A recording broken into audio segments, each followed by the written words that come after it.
afternoon, National FFA. My name is Jack. I'm Anna Marie. And I'm Emily. And today we have the honor to introduce to you someone very special to us. Some of you may remember him as the Ugly Crier, but to us, he's a theater nerd, avid fairgoer, and wannabe steer jock. He has the grayest hair, the most contagious laugh, and the biggest heart, but most importantly, the willingness to help those in his community.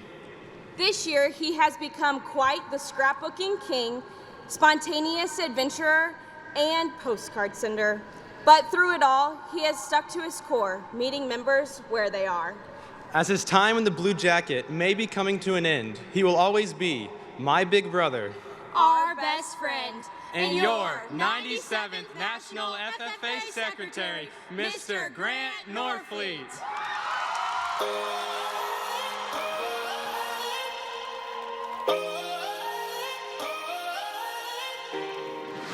After a season of nightfalls and pushbacks, after the heartache of wrong turns and sidetracks, just when they think they got you game set. As I pull up to the airport, I'm ready to go. I'm navigating through families traveling on vacation, business people in suits, and gaggles of students traveling for school. Finally, I spot an opening to the airline check-in desk. No line. Score. It's here where I weigh my bags, hoping they're under 50 pounds. Whew. 49 and a half. It's my lucky day. Next is the dreaded TSA line check-in, where I'm chosen for a random security screening. After confirming I am not a threat to national security, I head towards my gate. A bathroom break, a Starbucks drink, and a half-mile trek across the airport later, I finally arrived at my gate. Now here's where the real challenge is: finding a place to sit at while I wait for my flight. Finally, I spot an open seat. I've made it with an hour to spare. If I've learned one thing this year as a national officer, it's that no matter where you are in the world, every airport experience is exactly the same. Rushing through all the steps just to sit and do the same thing: wait. I've spent my fair share of waiting in busy airports, but to pass the time, one of my favorite things to do is to watch people as they pass by. Not in a weird stalker way, but more in the matter of curiosity. I can't help but wonder, who are these people? Where are they traveling to? Sometimes I even make up stories about who these people are. As person after person passes by, my eyes begin to feel heavy, as if someone's clipped two weights dangling from them. The more I blink, the harder it is to keep my eyes open. The sound around me begins to feel fuzzy. Attention in the cabin. This is your captain speaking. We are experiencing some unfortunate circumstances and unable to make an emergency landing. We will need to immediately evacuate the aircraft. Our flight crew has informed me that we do not have enough parachutes for every passenger. Please make your decisions wisely as you decide who gets a parachute. Did y'all just hear that? We don't have enough parachutes and I have to choose who gets one? My word. I'm gonna need some help and figure out who these poor people are on this plane with me, because I just got woke up from my beauty sleep. I see a man that reminds me of the guys at my local feed store. He's calm and keeps to himself. I bet he's traveling to see the queen of his double-wide trailer. His name's Jason. He's 54 years old, and he's a beef and row crop farmer. Now, the young lady next to him, she looks like she could take anybody in a fight. I mean, even Bigfoot's afraid of this gal. Her name's Kayla. She's 28 years old, and she's a professional tennis player. Now, the next individual I set my eyes on is this grumpy older gentleman. He's asking the flight attendant a lot of questions, and bro doesn't even have his shoes on. I mean, how can you be frustrated and have your dogs out, man? He looks like a Greg, and I'd say he's 66 years old and probably still working. I'm gonna assume as a city garbage man. Now, the next gal is someone my mom always told me to identify when traveling in case of an emergency. She's about 45 years old, and she looks like a mom. I even noticed that she was handing out a piece of candy to the little girl in front of her. How sweet of her to act like she's the first lady and all. She looks like a Peggy, and I'd say she's 45 years old and a nurse. Oh, and you. Each and every one of you are on this flight with me. So, here we all are, on this flight together, exactly as we are now. Okay, y'all, pause. I've got to decide who to give these parachutes to, and it looks like we only got 3 left. So, I'm gonna need some help. Can y'all help me out with that? Okay. Now, we're gonna settle this in a good old-fashioned democratic hand raise. So, by show of hands, we're gonna vote for who we would give a parachute to. How many of us would give a parachute to our farmer, Jason? What about our professional tennis player, Kayla? Greg, our grumpy old garbage man. Peggy, our nurse. And ourself. Interesting. Now, obviously, this is a dream, and it's not real. But in reality, I often think there's 2 types of people in this world. Those who would say, forget the other folks. I'm the first to deserve that parachute. I know if I were sitting in your seats as a high schooler, I'd think I was important enough to save. Or some of us might even feel the opposite, as if these strangers are more deserving of a parachute than we are. But why? Is it because we feel unworthy when we compare ourselves to others? That feeling we get when we look at everyone else's accomplishments, talents, and skills, and wish so badly we could be just like them, even when it seems impossible. I know I have. Whether it was never winning a single student council election, always being the last person in class to finish a test, or simply wishing everyone I thought everyone wearing the blue corduroy would think would be cool as I did. It's moments like these that make us feel so small in this world. It's too often we navigate this life wishing we were just like the people we thought were important. But what's the right way to think? Aren't we all just real people deserving of a parachute? Well, nothing screams real like being in the barn on the hottest day of the summer.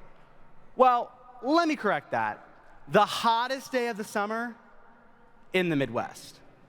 Which means it is so humid, you could swim through the air and your skin feels like one of those sticky hands that clings onto everything it touches.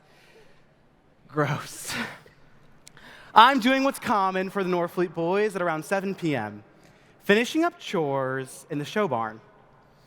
My brother Jack and I have been showing cattle since the age of 8 years old and would spend our summer evenings rinsing, blow drying, and feeding the show cattle. Now, if you know anything about Grant, it's that he is a creature of habit and loves a good routine. I mean, Jack and I have it down to a science when it comes to chores in the show barn. However, when it comes to wrapping up our final duties for the day, there's always 2 jobs left to do.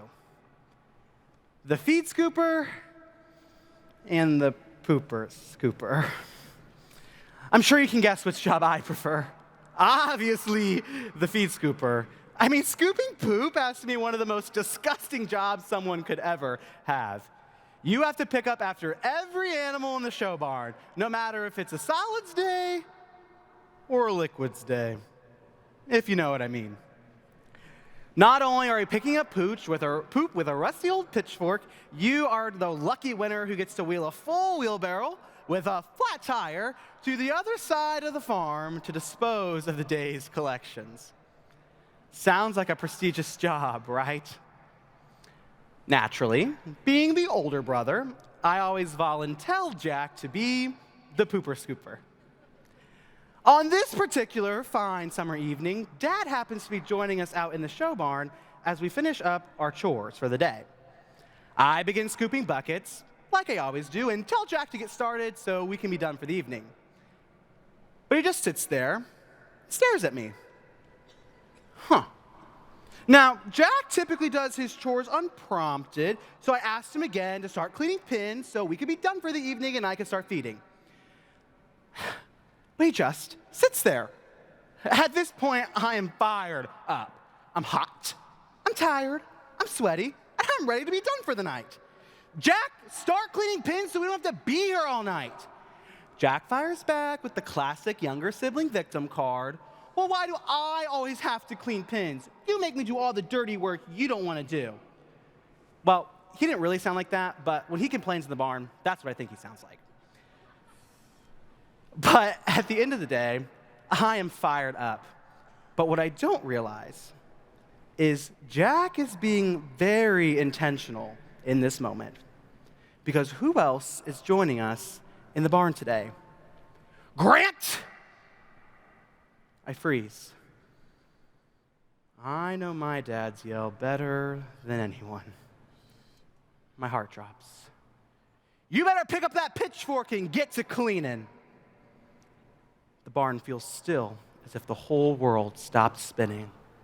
I don't know who you think you are, but you're not better than cow poop. Turning ghost white, I turn and look at my brother. Not only had he played his cards right, but he was right. I had been making him do all the jobs I didn't want to do because I thought I was better than him. But why? Why do we puff up our chest and breathe this breath of superiority over the people we think we're better than? Is it because of the social norms society places on us? That those who are older, have a higher education, have more money, or a fancy leadership position with a cool title are more superior? Or is it because deep down inside, we feel so insecure, so small, so worthless, that we have to make others feel small so we can feel as if we're better than them? Sure, I'm the older brother, have been in school longer, and I've been in the show ring a few more times than Jack has. But it took my dad telling me for me to realize that I've been treating someone that I cared for so much feel so small because I thought I was better than him. How embarrassing is that? For those of us in this room that might feel a little uncomfortable right now, it's probably because this hit a little too close to home. I don't know what power trip dream we're all in, but wake up. Wake up and recognize when we breathe a breath of superiority and feel like we're better than others. Take ownership of our actions and treat people right, because we are not better than anybody else. I'm not better than anybody else. I'm just a real person, much like our passengers waiting for a parachute. How do we decide who to save? Each and every one of us on this flight have a very real life that goes far beyond what we can see on the outside. Jason, our 54-year-old farmer, he's worked diligently to keep his farm through financial strains and struggles with his mental health. He's flying to attend a conference designed to help folks just like him. Kayla, our 28-year-old professional tennis player. She's headed to be the keynote speaker at a rehab facility that helped her overcome addiction her first year on the circuit. Greg, our grumpy old garbage man. He's a disabled veteran, still working so he can afford plane tickets to visit his grandchildren.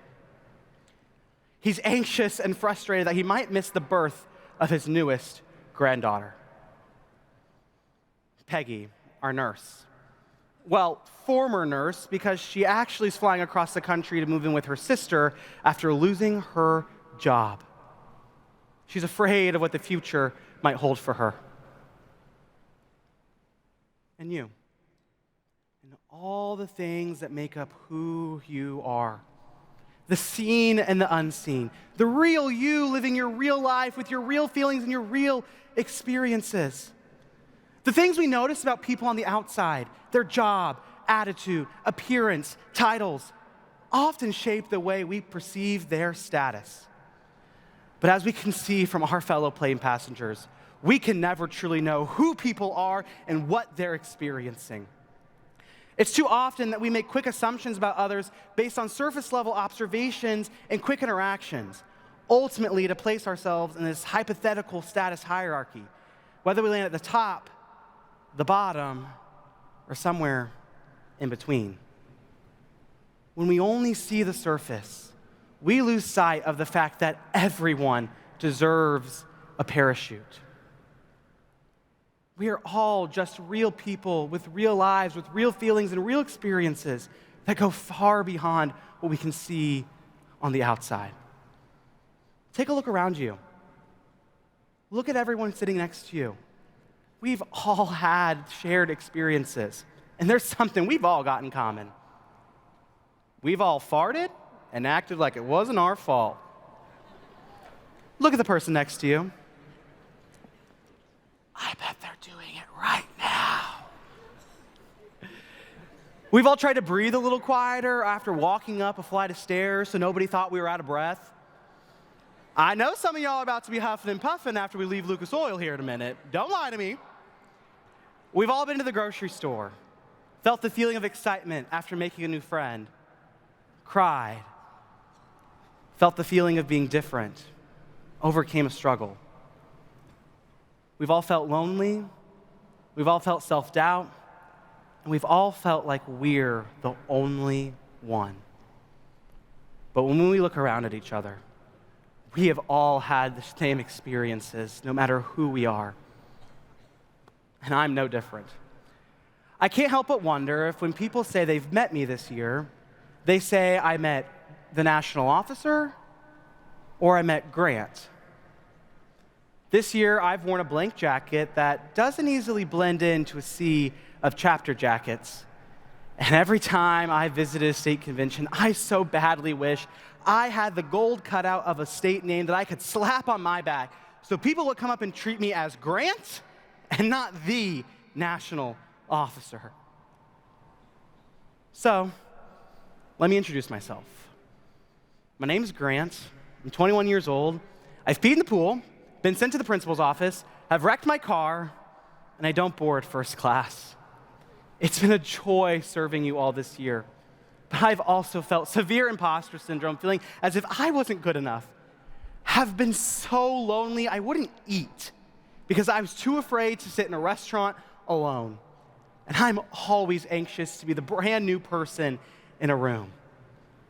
I'm not perfect. I'm a real person with real feelings and real experiences that go far beyond what you've seen of me. Whether that was at an event in your home state this year or the last 15 minutes I've been standing on this stage. Next time we interact with someone brand new or someone we've known for a lifetime, we must remember that they're real people too. Just think about how awesome our world would be as if instead of jumping to conclusions to make assumptions about somebody based on what we see on the outside, we took a moment to stop and think about what they might be going through. If we approach each other as fellow humans, that's what makes this world worth living in. No matter who you are, where you're from, or where you want to go, we're all just real people traveling through life together. There's people in this room that might be wearing a cool FFA jacket with a nice title stitched under our name. People in this room wearing a blank jacket. People in this room wearing a state association or district jacket. People in this room wearing a chapter jacket. And people in this room wearing a jacket that doesn't even have their real name on it. But no matter what's stitched in golden thread, we're all real people with real lives and real experiences, wearing the same blue corduroy, bearing the same gold emblem. We're all just real people because we're not better than anybody else, and nobody is better than us. We're all the same. All people are real people. And you are too.